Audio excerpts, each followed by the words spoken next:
ঢাকায় কোরবানির পশুর যোগানদাতা কেরানীগঞ্জের খামারগুলো প্রস্তুত। ছোট ও মাঝারি গরুর রোজা ঈদ থেকেই চলছে বুকিং।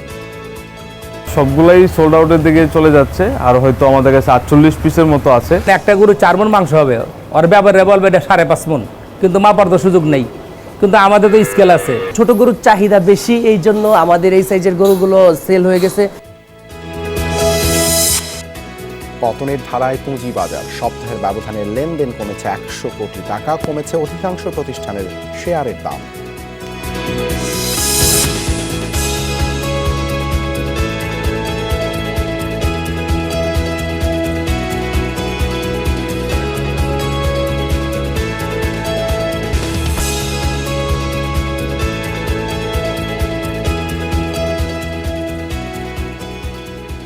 এতক্ষণ শিরোনাম দেখছিলেন, এবারে বিস্তারিত। নানামুখী সংকট আর অনিশ্চয়তায় ধুঁকছে মোবাইল হ্যান্ডসেট শিল্প। একদিকে চোরা কারবারিদের দাপট, অন্যদিকে জাতীয় রাজস্ব বোর্ডের ট্যাক্স ভ্যাটের খরগের ঝুঁকিতে বিনিয়োগ। উৎপাদন নেমেছে অর্ধেকে। 2024-25 অর্থ বছরের বাজেটে দেশীয় হ্যান্ডসেট শিল্পে আরেক দফা ভ্যাট আরোপের প্রস্তাবে উদ্যোক্তাদের মাঝে ছড়িয়েছে উদ্বেগ। তাদের দাবি চোরা কারবারিদের দমন করা হোক, নতুবা শিল্পে পড়বে বিরূপ প্রভাব।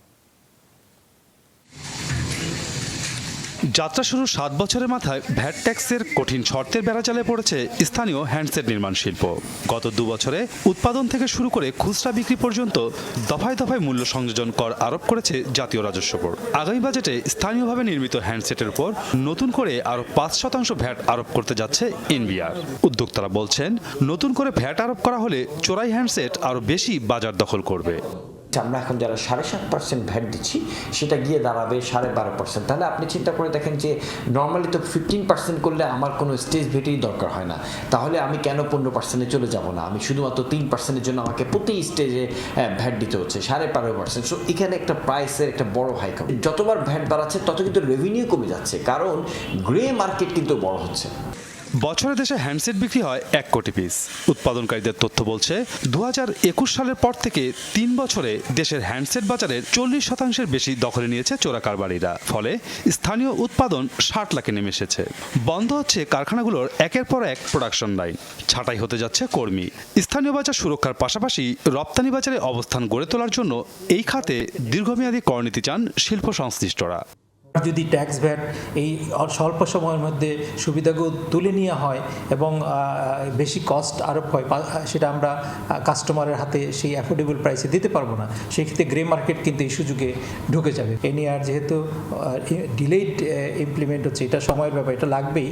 তো তার আগে যেটা হচ্ছে, আমরা চাই যে পলিসিগত কনসিস্টেন্সি এটা আরও 3-4 বছর এইভাবেই রাখা, কোনো ধরনের চেঞ্জ না করা। চোরাই হ্যান্ডসেটের বাজার বন্ধ করার জন্য এনবিআর মতো স্বয়ংক্রিয় প্রযুক্তি থাকলেও তা এখনও ব্যবহার করছে না নিয়ন্ত্রক সংস্থা বিটিআরসি। তবে এসব হ্যান্ডসেটের অনুপ্রবেশ ঠেকাতে জোরালো অভিযানের পরিকল্পনা করছে সংস্থাটি। এই যে মোবাইল সেট যদি আপনার উইদাউট ট্যাক্সে আসে বা ওই ভিন্ন পথে আসে বা এই কাস্টমসকে ফাঁকি দিয়ে আসে, এই দায়িত্ব কিন্তু বিটিআরসির না। কাস্টমস একটা ইন্ডিপেন্ডেন্ট শক্তিশালী ডিপার্টমেন্ট এনবিআর, তার দায়িত্ব হলো যাতে কোনো সেটই উইদাউট ট্যাক্স, উইদাউট ভ্যাট এবং কোনো ইললিগাল পথে না আসে। দেশে হ্যান্ডসেট নির্মাণ শিল্পের আনুষ্ঠানিক যাত্রা শুরু হয় 2017 সালে। যুগোপযোগী বিনিয়োগ নীতিমালার ফলে একের পর এক গড়ে ওঠে দেশি বিদেশি ব্র্যান্ডের 17টি কারখানা। মাসুদুজ্জামান রবিন, যমুনা নিউজ, ঢাকা। কোরবানিতে সবচেয়ে বেশি চাহিদা থাকে ছোট ও মাঝারি গরু। সেই লক্ষ্য পূরণে চলতি বছর কেরানীগঞ্জে গড়ে উঠেছে অসংখ্য খামার, যেখানে কেউ গরু বিক্রি করছে ঠিকা দামে, কেউ বা লাইভ ওয়েটে। পছন্দ অনুযায়ী 80,000 থেকে 2 লাখ টাকার মাঝে কোরবানির গরু কিনতে পারবেন ক্রেতারা। ছোট ও মাঝারি আকারের গরুর আরও খবর জানাচ্ছেন ভাস্কর ভাদুরী, ছবি তুলেছেন জিহাদ ইসলাম। পশুর হাট ছাড়া পুরো দেশে এমন চিত্র আর কোথাও দেখা যাবে না। এক ছাদের নিচে প্রায় একই আকারের হাজার হাজার গরু সমাহার। পুরো খামারের 80% গরুই শাহিওয়াল জাতের, বাকিগুলো ফ্রিজিয়ান, ব্রাঙ্গাস ক্রস ও পাকড়া প্রজাতির গরু। 250 থেকে 500 কেজি ওজনের গরু মিলবে এখানে। গ্রাহকের পছন্দ অনুযায়ী ডিজিটাল স্কেলে গরুর ওজন দেওয়ার পর শুরু হয় মূল দরদাম। 2023 সালে যাত্রা শুরু করেছিল শরীফ অ্যাগ্রোভেট। সে সময় গরু ছিল 2000। চলতি বছর সেই সংখ্যা দাঁড়িয়েছে 3500-এ, যার মাঝে ছোট ও মাঝারি গরুর সংখ্যাই বেশি। খামার কেরানীগঞ্জে হলেও বেশিরভাগ গ্রাহকই ঢাকা। এখানে হচ্ছে আমাদের নিজস্ব জায়গার উপরে আমাদের শেড, তো ওই পারপাস সব কিছু হিসাব করে আমাদের গরুর দাম অবশ্যই আলহামদুলিল্লাহ অন্যান্য খামারিদের কাছ থেকে আমাদেরটা রিজনেবল। আমাদের 80,000 90,000 টাকার মধ্যেও গরু ছিল, যেহেতু ছোট গরুর চাহিদা বেশি এই জন্য আমাদের এই সাইজের গরুগুলো সেল হয়ে গেছে। তো এখনো পর্যন্ত যারা 1,20,000 25,000 30 বাজেট আছে ওরা আসলে আমরা ওনাদেরকে অ্যাভেলেবেল গরু আলহামদুলিল্লাহ ইনশাল্লাহ দিতে পারবো। চাহিদার কথা মাথায় রেখে রোজার ঈদের পর থেকে শুরু হয় গরু বুকিংয়ের কার্যক্রম।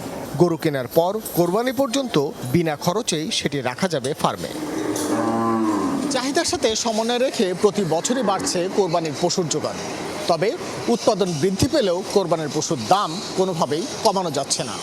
খামারিরা বলছেন, পশুর খাবারের দাম না কমলে অতিরিক্ত উৎপাদনের এই সুফল গ্রাহক পর্যায়ে কোনোদিনই পৌঁছানো সম্ভব হবে না। এই উপজেলারই আটিবাজার এলাকার কলমা গ্রামে শখের খামার গড়ে তুলেছেন হাজী আনোয়ার হোসেন। মাত্র 8 বছরের ব্যবধানে ছোট ও মাঝারি গরুর কারণে পেয়েছেন ব্যাপক পরিচিতি। কোরবানিকে কেন্দ্র করে বিভিন্ন জাতের গরু বিক্রি করছেন 500 টাকা লাইভ ওয়েটে। ঠিকা দামে কি মনে করেন একটা গরু 4 মণ মাংস হবে, ওর ব্যাপারে বলবে এটা 5.5 মণ, কিন্তু মাপার তো সুযোগ নেই। কিন্তু আমাদের তো স্কেল আছে, সেটা বলার সুযোগ আমাদের নাই। স্কেলে উঠাবো, দেশি গরুগুলি 35% 40% বাদ যাবে, মাংস পেয়ে যাবে। যা ওজন হবে 35 থেকে 40% বাদ দিলেই আপনি মাংস পেয়ে যাবেন। তাহলে এটা সহজ, এটা ক্রেতারা ঠকবে না। ওয়েট হইলে ক্রেতারা কোনোদিনই ঠকবে না, কিন্তু ঠিকা কিনলে ক্রেতারা ঠকবে। রাজধানীবাসীর চাহিদা মেটাতে পুরো কেরানীগঞ্জে গরুর শত শত খামার, যাদের অধিকাংশই গ্রাহকের কথা মাথায় রেখে ছোট ও মাঝারি গরু পালনে মনোযোগ দিচ্ছেন। আমরা এই বছর 110 পিসের মতো করছিলাম। ইনশাল্লাহ সবগুলাই সোল্ড আউটের দিকে চলে যাচ্ছে, আর হয়তো আমাদের কাছে 48 পিসের মতো আছে। এগুলো হচ্ছে আপনার 120 কেজি থেকে, যেগুলো হচ্ছে আপনার 350-300 কেজি, এগুলো হচ্ছে আপনার 1 থেকে 170 এর ভিতরে ইনশাল্লাহ দেওয়া যাবে। খামারিদের প্রত্যাশা, কোরবানির অন্তত 1 সপ্তাহ আগেই প্রত্যেক খামারের ছোট ও মাঝারি আকারের গরুর বিক্রি শেষ হয়ে যাবে। ভাস্কর ভাদুরী, যমুনা নিউজ, ঢাকা। কদিনের মধ্যেই পশুর হাটগুলোয় বাড়বে ব্যস্ততা। গেল কয়েক বছর যাবৎ দেশি গরুর চাহিদা থাকায় এবারও আশাবাদী রাজশাহীর খামারি ও গরু মালিকরা। তবে এবছর গোখাদ্যের দাম বেশি হয়, দাম বাড়বে কোরবানির পশুরও। আর প্রাণী সম্পদ অধিদপ্তরের কর্মকর্তারা বলছেন, রাজশাহীতে চাহিদার তুলনায় 1 লাখ পশু উদ্বৃত্ত। স্থানীয় চাহিদা মিটিয়ে যা রাজধানী সহ পাঠানো হবে অন্যান্য জেলায়।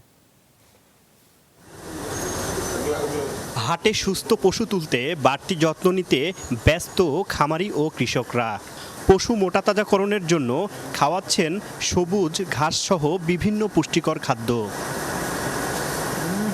শুধু খামার নয়, গরু পালা হয়েছে গ্রামে বাড়িতে বাড়িতেও। খামারিদের মতে এবছর পশু খাদ্যের মূল্য বেশি হওয়ার দামের প্রভাব পড়বে কোরবানির হাটে। তারা জানান, ছোট গরু বিক্রি হচ্ছে 65 থেকে 70 হাজার টাকায়, মাঝারি 1 লাখ থেকে 1,30,000 টাকায় ও বড় গরু বিক্রি হচ্ছে 2 লাখ থেকে 4 লাখ টাকায়। এখানে আমরা খাদ্য দিই সর্বোচ্চ ভাত, খোল, ভুসি, আর আমরা তাদের জন্য এই ঘাস লাগাই। হ্যাঁ, ওই ঘাস, কাঁচা ঘাস, এটাই হচ্ছে আমাদের বড় পুষ্টি। এবারে গরুর দাম বেশি, খাদ্যদ্রব্য যেহেতু দাম বেশি, ওই হিসাবে গরুর দাম অনেক বেশি। বর্তমান সময়ে গরু লালন পালন করে অতটা লাভজনক হওয়া সম্ভব না। গ্রামের সিংহভাগ বাড়িতেই 2 থেকে 3টি করে কোরবানির পশু লালন পালন করা হচ্ছে। এখন থেকেই অনেকে পশুর বায়নাও করে রাখছেন। গরু পরিমাণ গ্রাম অঞ্চলে যথেষ্ট আছে, সেই অনুপাতে মাংসের কোরবানির পশুর অভাব হবে না, সেই আমরা আশা করছি। উদারিদের আগে দেখাছিলাম গোটার দাম 1.5 লক্ষ টাকার উপরে বলছিল। এখন পর্যন্ত আমরা কাউকে দেখাইনি, মনে করছি যে দাম আরও বেশি পাবো আশা করা যাচ্ছে। বিগত বছরের তুলনায় এবারও রাজশাহীতে পশু উদ্বৃত্ত থাকবে। স্থানীয় চাহিদা মিটিয়ে বাইরে অতিরিক্ত পশু পাঠানো যাবে। পশুর সুরক্ষায় সকল হাটে বিশেষ ভেটেরিনারি মেডিকেল টিম থাকবে। কোরবানির পশুর যত্ন এবং চামড়া ছিলানো বা এটা প্রক্রিয়াজাতকরণ, এ ব্যাপারে কিন্তু আমরা কৃষক সহ যারা স্টেক হোল্ডার, বিশেষ করে যারা কসাই বা এই ধরনের যারা চামড়া ছিলার সাথে জড়িত, তাদেরকেও আমরা বিভিন্নভাবে এই তথ্য দিয়ে সহায়তা করছি। রাজশাহীতে এবছর ছোট বড় মিলে প্রায় 1500 খামার থেকে আসবে 4,66,196টি কোরবানির পশু।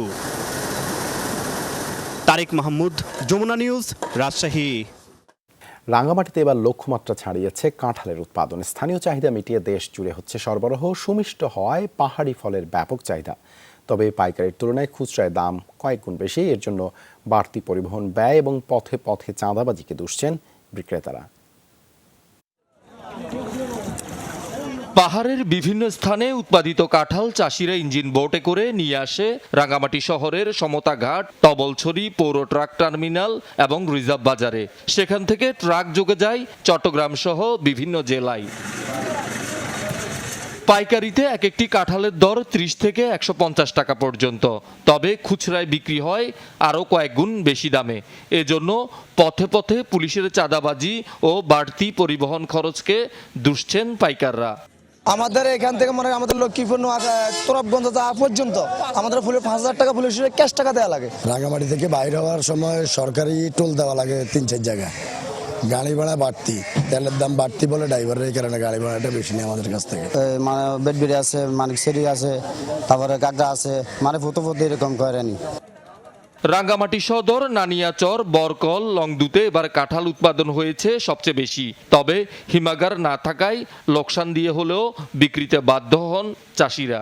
রিজার্ভ বাজার থেকে মালগুলো, বনরূপা থেকে মালগুলো কিনি, নোয়াখালী লয়ে যায়, কুমিল্লা লয়ে যায়, নোয়াখালী 60 কিলো লয়ে যায়, মাছ দিয়ে নিয়ে যায়। মাল যেদিন আমদানি হয় বেশি এদিন কম, আর যেদিন আমদানি আরদের ব্যাপার, আমদানি যদি কম হয় তাহলে মালের দাম চাহিদা বেশি।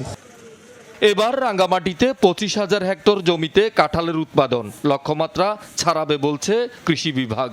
আম লিচুর ফলন যেমন একটু কম, কিন্তু কাঁঠালের ফলন এবার কিন্তু হ্যাম্পার হয়নি। আবহাওয়া মোটামুটি অনুকূল। আমরা প্রত্যাশা করতেছি যে পার হেক্টরে 25 টন করে ফলন পাবো কাঁঠালের, এবং সেই হিসেবে আমরা প্রায় 63,000 মেট্রিক টন কাঁঠালের উৎপাদন আমরা পাবো। শহীদুল সুমন, যমুনা নিউজ। এবারে জানাবো সাপ্তাহিক পুঁজি বাজারের খবরাখবর। গেল সপ্তাহেও পতনের ধারা অব্যাহত ছিল পুঁজি বাজারে। সার্বিক লেনদেনের সাথে পতন হয়েছে সূচকেও। সপ্তাহের ব্যবধানে লেনদেন কমেছে 100 কোটি টাকার উপর। অধিকাংশ প্রতিষ্ঠানের শেয়ারের দামও কমেছে। একই ধারা বজায় ছিল চট্টগ্রাম স্টক এক্সচেঞ্জেও। প্রথমেই ডিএসসির খবর জানাবো। দেশের প্রধান পুঁজিবাজার ঢাকা স্টক এক্সচেঞ্জের সাধারণ মূল্য সূচক 60 পয়েন্ট কমে দাঁড়িয়েছে 5,251 পয়েন্ট। কমেছে অন্য সূচকগুলো। ডিএসসি 30 32 এবং ডিএসসি এস সূচক 15 পয়েন্টের মতো কমেছে। এ সপ্তাহে হাতবদল হয় 1,950 কোটি টাকার শেয়ার। গত সপ্তাহে লেনদেন হয়েছিল 2,070 কোটি টাকার শেয়ার। হাতবদল হওয়া প্রতিষ্ঠানের মধ্যে দাম বেড়েছে মাত্র 115টির, কমেছে 248টির। অপরিবর্তিত ছিল 27টি প্রতিষ্ঠানের শেয়ারের দর। এই সপ্তাহে লেনদেনের ভিত্তিতে শীর্ষে ছিল আলিফ। হাতবদল হয়েছে মোট 16 কোটি 25 লাখ টাকার শেয়ার। 14 কোটি 42 লাখ টাকার বেশি শেয়ার হাতবদল করে দ্বিতীয় অবস্থানে ছিল আইএফআইসি। এরপরেই আছে ওরিয়ন ফার্মা। প্রায় 46 ভাগ বেড়ে দরবৃদ্ধির তালিকায় শীর্ষে ছিল বাংলাদেশ ইন্ডাস্ট্রিয়াল ফাইন্যান্স। এরপরে আছে জিএইচসিএল, দর বেড়েছে 35 ভাগ। তৃতীয় অবস্থানে খুলনা প্রিন্টিং অ্যান্ড প্যাকেজিং। প্রায় 19 ভাগ কমে দরপতনের তালিকায় শীর্ষে ছিল পাইওনিয়ার ইন্স্যুরেন্স। এর পরের অবস্থানে যথাক্রমে যমুনা ব্যাংক এবং প্রোগ্রেসিভ ইন্স্যুরেন্স। এবারে চট্টগ্রামের খবর জানাবো। চট্টগ্রাম স্টক এক্সচেঞ্জ সিএসইতে মূল সূচক সিএসপিআই 2.15% কমে দাঁড়িয়েছে 15,072 পয়েন্টে। কমেছে সিএসইএক্স এবং সিএসই 30 সূচক। লেনদেন হওয়া 323টি প্রতিষ্ঠানের মধ্যে দর বেড়েছে মাত্র 73টির, কমেছে 225টির। আর অপরিবর্তিত ছিল 25টি কোম্পানির শেয়ারের দর। সিএসইতে গত সপ্তাহে লেনদেনের ভিত্তিতে শীর্ষে ছিল যৌথভাবে অ্যাডভান্সড কেমিক্যাল ইন্ডাস্ট্রিজ। প্রতিষ্ঠানটির মোট 81 কোটি 82 লাখ টাকার শেয়ার হাতবদল হয় 79 কোটি 83 লাখ টাকার লেনদেন নিয়ে। পরের অবস্থানে আছে মেঘনা পেট্রোলিয়াম। তৃতীয় অবস্থানে স্কয়ার ফার্মা। দরবৃদ্ধির তালিকার শীর্ষে ক্রাফটসম্যান ফুটওয়্যার। প্রতিষ্ঠানটির দর বেড়েছে 60% বেশি। এরপরে আছে বিডি ইন্ডাস্ট্রিয়াল ফাইন্যান্স। এটিরও দর বেড়েছে প্রায় 41%। আর তৃতীয় অবস্থানে আছে গ্লোবাল হেভি কেমিক্যালস। প্রায় 21 ভাগ কমে দরপতনের তালিকায় শীর্ষে ছিল আরামিদ সিমেন্ট। এর পরের অবস্থানে সোনালী পেপার অ্যান্ড বোর্ড মিলস এবং ন্যাশনাল লাইফ ইন্স্যুরেন্স। রেমিটেন্সে আবারও বড় প্রবৃদ্ধি হয়েছে। সদ্য বিদায়ী মে মাসে বৈধ পথে দেশে আসা প্রবাসী আয় 214 কোটি মার্কিন ডলার। গত বছরের একই সময়ে যার পরিমাণ ছিল 155 কোটি ডলার। সেই হিসাবে এক বছরের ব্যবধানে প্রবাসী আয় বেড়েছে 38%। এ নিয়ে পরপর 2 মাস দেশে আসা প্রবাসী আয় 200 কোটি ডলারের উপরে রয়েছে। এপ্রিলে বৈধ পথে দেশে প্রবাসী আয় এসেছিল 204 কোটি ডলার। গেল 8 মে ডলারের বিনিময় মূল্য নির্ধারণে ক্রোলিং পেগ পদ্ধতি চালু করে বাংলাদেশ ব্যাংক। এতে কেন্দ্রীয় ব্যাংক ডলারের বিপরীতে টাকার বড় ধরনের অবমূল্যায়ন করে। ক্রোলিং পেগ পদ্ধতির আওতায় ডলারের মধ্যবর্তী একটি দাম নির্ধারণ করে ব্যাংকগুলোকে এই দরের আশেপাশে স্বাধীনভাবে লেনদেন করতে বলা হয়। মধ্যবর্তী এই দর নির্ধারণ করা হয়েছে 117 টাকা। তার আগে ব্যাংক খাতে প্রতি ডলারের বেঁধে দেয়া দাম ছিল 110 টাকা। ক্রোলিং পেগ পদ্ধতি চালুর পর 1 লাফে প্রতি ডলারের দাম 60 টাকা বেড়ে যায়। বৈধ পথে ডলারের ভালো দাম পাওয়ায় প্রবাসীরা ব্যাংকের মাধ্যমে প্রবাসী আয় পাঠানো বাড়িয়ে দিয়েছে বলে মনে করছেন সংশ্লিষ্টরা।